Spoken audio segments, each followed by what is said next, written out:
Welcome, I'm Mark Halvorsen, and I've got two guests with me today, and we're going to talk about a very unique subject. With me is Ed Ramsey, a retired AODA counselor. Ed, welcome. And also Bill Boylan, a longtime pastor from Massachusetts of almost 50 years from just outside of Boston.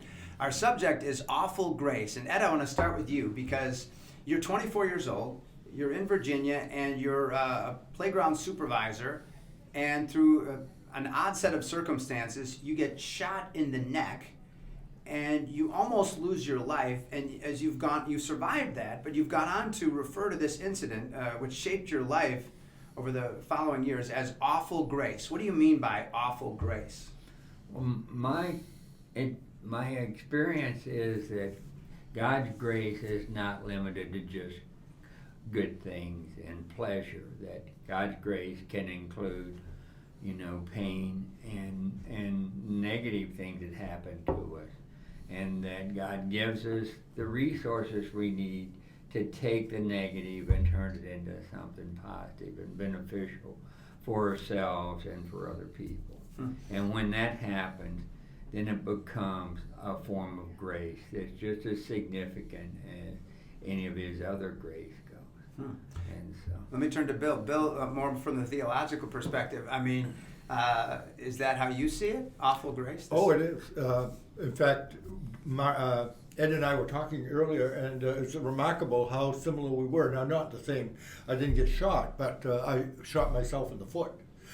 I slept on guard duty guarding Nike Hercules guided missiles with nuclear capacity, and should have gone to prison for life. And God intervened and miraculously released me, and I was not sent anywhere except back to my barracks. And I was a failed watchman. And then God called me to be a watchman for the house of Israel. Interesting. So he proved to me how weak I was in myself, so I started to trust him for it.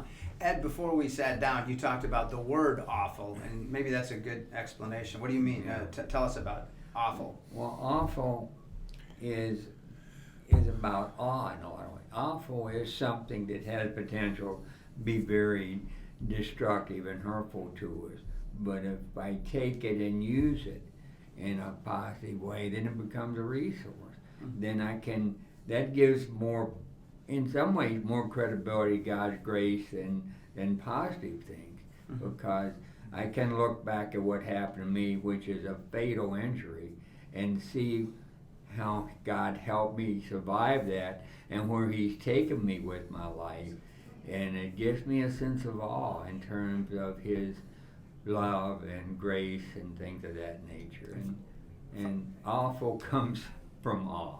Finally, Bill Boylan, as we wrap up this particular conversation, I mean, just the idea, wouldn't you say most people of faith don't see it that way? I mean, they don't necessarily, they think of God's grace as what's the next trip to Disneyland I'm going to get? Oh, I think you're absolutely right. I think we've trivialized the power of the cross. Jesus was basically treated as we deserve.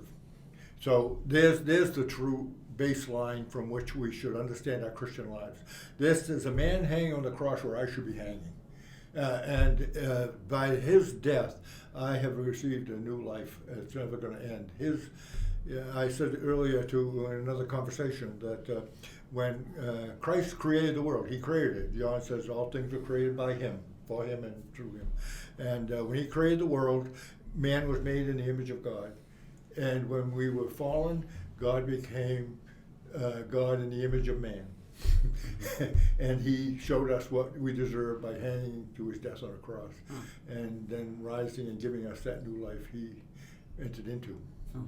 I'd like to pursue that more, but that's all we've got time for on this edition of Grappling with the Subject of Awful Grace.